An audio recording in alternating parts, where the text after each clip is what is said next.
نزدیک سب سے بہترین شخصیت رسول اللہ صلی اللہ علیہ وسلم کی شخصیت ہے۔ پوری دنیا کی توہین، کوئی ہمارے باپ کو گالی دے دے ہم گوارا کر لیں گے، کوئی کسی کو، ہمارے رشتہ دار کو، ہمارے دوستوں کو، ہمارے بیٹوں کو گالیاں دے دے ہم گوارا کر لیں گے۔ کیا مجھے بتلائیے صدق دل سے، کوئی رسول اللہ کو گالی دے ہم اس کو برداشت کر سکیں گے؟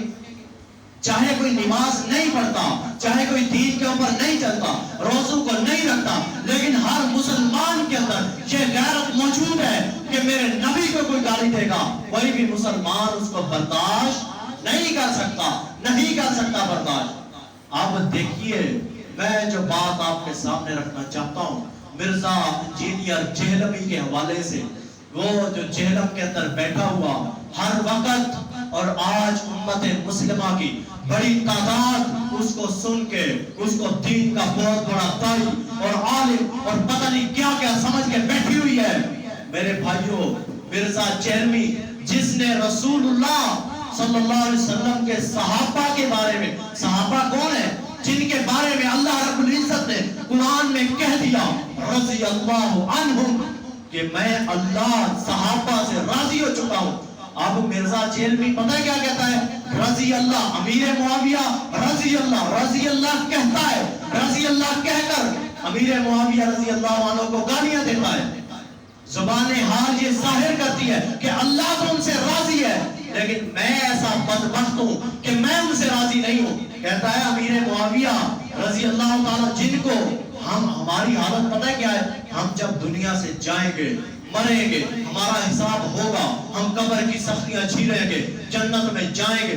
جب پتہ نہیں جنت میں جانا ہے یا نہیں جانا، لیکن دل میں طمع تو ضرور ہے کہ ہم جنت میں جائیں گے۔ جب ہم جنت میں جائیں گے، جنت میں داخل ہو جائیں گے، جنت کی نعمتوں کو پالیں گے، پھر اللہ کا آخری ہمارے پر انعام یہ ہوگا کہ اللہ ہمیں اس وقت کہے گا، ہمیں اس وقت اللہ کہے گا اے جنتیوں میں تم سے راضی ہو چکا ہوں، اللہ ہمیں اس وقت کہے گا۔ لیکن صحابہ وہ ہیں جن کے بارے میں ابھی وہ دنیا کے اندر ہیں، فوت بھی نہیں ہوئے، کوئی پتہ نہیں ہے کہ انہوں نے کس حالت میں فوت ہونا ہے، لیکن ابھی دنیا کے اندر ہیں۔ اللہ نے کہہ دیا دنیا میں صحابہ کو کہ اے صحابیوں میں تم سے آج راضی ہو چکا ہوں۔ صحابہ تو وہ ہیں، لیکن وہ بدبخت یہ کہتا ہے کہ سیدنا امیر معاویہ رضی اللہ تعالیٰ عنہ معاذ اللہ جہنم کی طرف بلانے والے تھے۔ یہ کوئی بات ہے؟ جو کلیئر جنتی ہو، جو صحابی رسول جنتی ہے، اور جنتی صحابی کو یہ کہے کہ وہ جہنم کی طرف بلانے والے، خود جنتی ہے، بلا کہاں رہے ہیں؟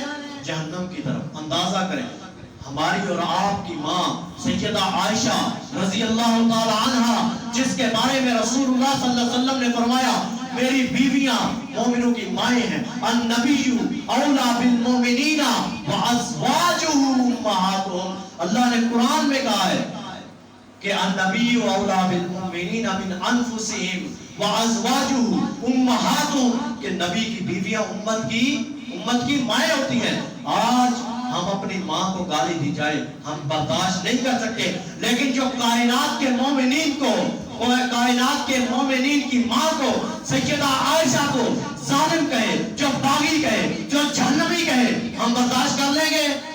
اور میرے بھائیوں، سیدہ عائشہ کو اس بدبخت لعنتی نے کہا کہ سیدہ عائشہ رضی اللہ عنہا معاذ اللہ جہنم کی طرف بلانے والی تھی، آپ نعوذ باللہ باغیہ تھی، آپ ظالم تھی۔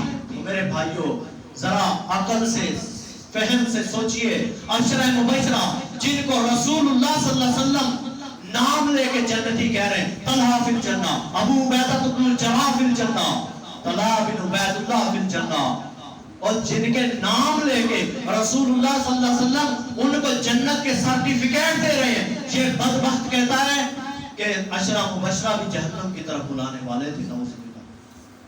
اب آگے چلیے، یہ تو صحابہ کی بات تھی، وہ بندہ پتہ کیا کہتا ہے؟ جو بندہ پاکستان کے اندر بغیر ترجمے کے قرآن کو پڑھتا ہے، قرآن کی یعنی تلاوت کو کرتا ہے، اسے قرآن کا ترجمہ نہیں آتا، وہ ایسے جیسے فرانسیسی زبان میں گالیاں نکال رہا ہے۔ جس بدبخت کی یہ حالت ہے، بتلائیے اللہ رب العزت نے قرآن مجید کی تلاوت کے ساتھ اس کے ترجمے کو لازم قرار دیا؟ نہیں دیا۔ تلاوت جو کرے گا اس کو ایک لفظ کا 10 نیکیاں ملے گی، ایک لفظ کی 10 نیکیاں ملے گی۔ ترجمہ لازمی پڑھنا چاہیے، لیکن یہ کیا بات ہوئی؟ جو قرآن پڑھتا ہے وہ گویا گالیاں دیتا ہے، نعوذ باللہ۔ اب آگے چلیے، یہ تو قرآن کی بات ہے، شاعر اللہ کے اوپر حملہ کیا۔ یہ مولوی، میرے پاکستان کے سارے مولوی جی میرے خلاف ہو گئے، ان کی کتے جتنی اوقات نہیں، اس طرح کی بکواس کرتا ہے۔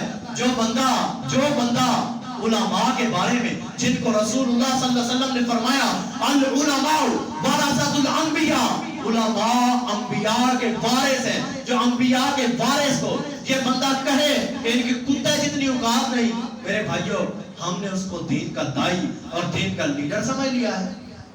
اور آج ہم نیٹ کے اوپر بیٹھ کے وہ اس کی جو بات ہے ہمارے آخر، یہاں پہ میں نے چند جمعے پہلے کہا تھا، چند ساتھی آئے وہ تبصرہ کرنا شروع کر دیا کہ آپ نے اس کے بارے میں یوں کہا ہے، وہ تو ایسا ہے، وہ تو ایسا ہے، وہ صحابہ کو گالیاں دیتا ہے، آپ کہتے ہیں ایسا ہی دین دائی ہے دین کا۔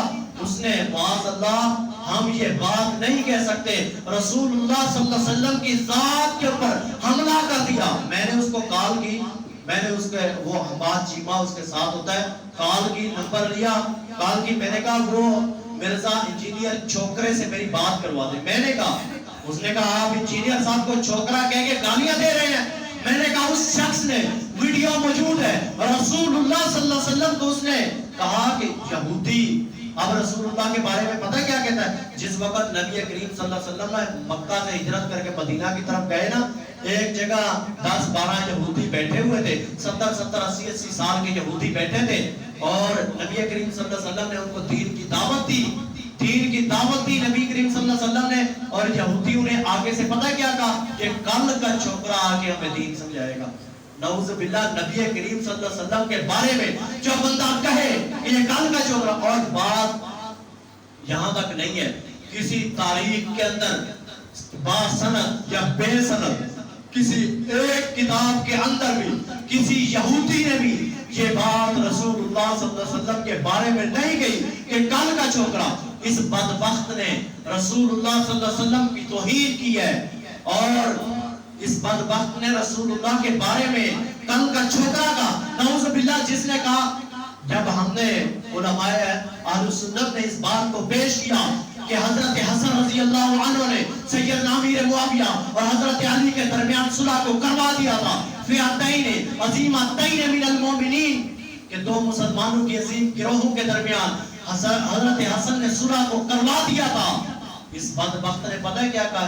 حسن تے شاہی کوئی نہیں، صحابی رسول کے بارے میں، اور جو بندہ یہ بات کہے اس نے حسن تے شاہی کوئی نہیں، نبی تے شاہی کوئی نہیں، نعوذ باللہ، ہم اس کی کس گستاخی کو پکڑیں اور اس کا ناطقہ بند کریں۔ ابھی میں اپنے اداروں سے بھی کہتا ہوں، اور یہاں پہ بھی ایک دو ساتھی آتے ہیں خفیہ طور کے اوپر، مجھے علم ہے، یہاں پہ بات کو ریکارڈ کرنے کے لیے آتے ہیں، اور ان سے بھی میں کہتا ہوں، جب ایک شخص کی ضمانت خارج ہو چکی ہے تو اس کو پکڑا نہیں گیا، اس کو سٹینڈ دے کے وہاں سے فرار کروا دیا گیا۔ میں لیا کے اندر گیا پرچے کو کٹوانے کے لیے، اس کے اوپر پرچے کو نہیں کاٹا گیا، کس لیے؟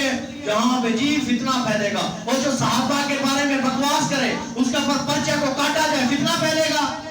صحابہ کرام مقدسات امت ہیں، امت کے تقدس کے اندر شامل ہے، جس نے صحابی رسول کے بارے میں زبان درازی کی بتلائی ہے، جس نے ایک مسلمان کو نا، عام مسلمان کو، اگر میں نے کسی ایک بندے کو کافر کہہ دوں نا، میں کسی عام شخص کو کافر کہہ دوں نا کہ یہ کافر ہے، اگر وہ کافر نہیں ہے تو میں خود کافر ہو جاؤں گا۔